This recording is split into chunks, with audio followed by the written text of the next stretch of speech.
আসসালামু আলাইকুম। আজকে দেখাবো কিভাবে আপনি চেহারা না দেখে শুধুমাত্র আপনার ছবি দিয়ে ফেসবুকে লাইভ করতে পারেন। আপনি এমন একটি পরিবেশে রয়েছেন যে পরিবেশটি লাইভ করার মতো উপযুক্ত না, সেক্ষেত্রে কিন্তু আপনি আপনার ছবি দিয়ে বা যে কোনো ছবি দিয়ে ফেসবুকে লাইভ করতে পারবেন এবং আপনার সময় কিন্তু কাউন্ট হবে। যারা আপনার লাইভটি যদি ভাইরাল হয়ে যায় তাহলে এক লাইভে আপনার ফেসবুকের সময়টা কিন্তু উঠে যাবে। তো কিভাবে করবেন দেখানোর জন্য আমি চলে যাচ্ছি মোবাইল এনভায়রনমেন্টে এবং সেখানে গিয়ে দেখে দিচ্ছি। অলরাইট, ইতিমধ্যে আমি মোবাইল এনভায়রনমেন্টে চলে এসেছি। এখান থেকে আমি ফেসবুকের অফিসিয়াল অ্যাপসতে ক্লিক করে দেব। এখন উপরের দিকে দেখুন হোয়াটস অন ইউর মাইন্ড, আমরা যেখানে পোস্ট করে থাকি এখানে আমরা ক্লিক করব। ক্লিক করার পর এই যে নিচের দিকে দেখুন লাইভ ভিডিওতে ক্লিক করব। এখন যেহেতু আমরা ছবি দিয়ে আমাদের ফেসবুক লাইভটি করতে চাচ্ছি, সেক্ষেত্রে আমরা এই যে স্টিকার একটি অপশন রয়েছে দেখুন, স্টিকার অপশনে ক্লিক করে দিবেন।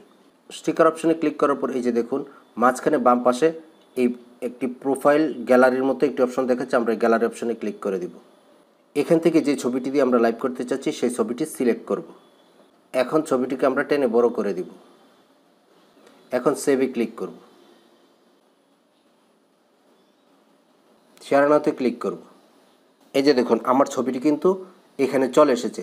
এখন যদি আমি লাইভে ক্লিক করি আমার এটি কিন্তু লাইভে চলে যাবে। তো এখান থেকে আরেকটি গুরুত্বপূর্ণ সেটিং যেটি রয়েছে সেটি হচ্ছে এই যে এনহান্স অফ রয়েছে, এখানে আপনি ক্লিক করবেন। এখানে ক্লিক করার পর দেখুন রিডিউস ব্যাকগ্রাউন্ড নয়েজ, এটিকে আপনি অন করে দিবেন। তাতে আপনার কিছু যদি নয়েজ থাকে আশেপাশে সেটা অটোমেটিক্যালি রিমুভ করে দিবে। এবং আরেকটি বিষয় গুরুত্বপূর্ণ, উপরে নামের নিচে দেখুন রয়েছে পাবলিক পোস্ট। তো এখানে যদি আপনি পাবলিককে দেখাতে চান তাহলে পাবলিক পোস্ট রাখবেন, অথবা আপনি এখান থেকে অন্য কিছু সিলেক্ট করে দিতে পারেন। আমি পাবলিকে ক্লিক করছি। ক্লিক করার পর এটা যেহেতু টেস্ট পারপাসে আমি করছি সেহেতু কাউকে দেখাবো না, আমি এখানে সিমোরে ক্লিক করব। ক্লিক করার পর অনলি মি করে দেব। এখন আমি ব্যাকে চলে আসব। এখন যদি আমি গোলাপে ক্লিক করি আমার কিন্তু এই মোবাইল স্ক্রিনটি আমার এই ছবি সহ লাইভ হবে। আমি গোলাপে ক্লিক করে আপনাদের দেখিয়ে দিচ্ছি। আমি গোলাপে ক্লিক করছি। এই যে দেখুন আমার ছবিটি কিন্তু লাইভ হচ্ছে, আমি কিন্তু লাইভে যাইনি। আমার যারা ফ্রেন্ডস ফলোয়ার্স রয়েছে তারা কিন্তু আমার এই ছবিটি দেখতে পাবে যে আমি লাইভে চলে এসেছি। তো এখন আপনি যতক্ষণ খুশি এটা লাইভ রাখতে পারেন।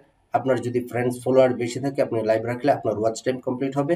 তো আপনি যখন খুশি লাইভটা শেষ করতে পারেন। শেষ করার জন্য আপনি এই যে নিচের দিকে দেখুন ফিনিশ বাটন রয়েছে, ফিনিশ বাটনে ক্লিক করে দেবেন। এন্ডিং লাইভ ব্রডকাস্ট মানে লাইভ ব্রডকাস্টটি শেষ হচ্ছে। এখন আপনি উপরে দেখুন ডিলেশন সেটিং রয়েছে, এখানে ক্লিক করে আপনি 30 দিনের জন্য এটি রাখতে পারেন, 90 দিনের জন্য রাখতে পারেন, 6 মাসের জন্য রাখতে পারেন, অথবা কখনোই না যেন ডিলেট না হয় সেটি সেটিং করতে পারেন। তো আমি চাচ্ছি এখানে আমি এটি আর রাখবো না, যেহেতু এটি টেস্ট পারপাসে করেছি। আমি এখানে ডিলেট বাটনে ক্লিক করে দেব, ডিলেটে ক্লিক করে দেব। আমার এই লাইভটি কিন্তু ডিলেট হয়ে গেছে। এভাবে আপনি ছবি দিয়ে যে কোনো অবস্থায় আপনি ফেসবুকে লাইভ করতে পারবেন, এতে আপনার ওয়াচ টাইম কিন্তু কমপ্লিট হবে। তো এ পর্যন্ত ছিল আজকের এই ভিডিওটি। ধন্যবাদ। আমার এই ইনফরমেটিভ ভিডিওটি ভালো লাগলে আমার চ্যানেলটিকে সাবস্ক্রাইব করে দেবেন এবং ফেসবুক পেজ থেকে দেখলে ফলো দিয়ে রাখবেন। দেখা হবে শীঘ্রই নতুন ইনফরমেটিভ ভিডিও নিয়ে। সে পর্যন্ত সকলে মঙ্গল কামনা করছি। আল্লাহ হাফেজ।